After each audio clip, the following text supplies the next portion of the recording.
Lawang sa lupa, tungkol sa Kanya, langit pinagpan.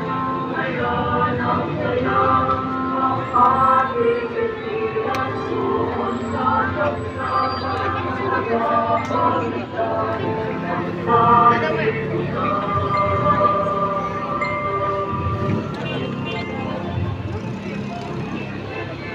Ngayon po ay gaganapin ang second collection at ipinapaalaala po natin na ito ay gagamitin, ang mga makokolekta pong salapi ay gagamitin bilang pambigay po sa mga pamilya na maaring walang pagkain ngayong Kapaskuhan at para din po sa ating mga scholars ng parokya.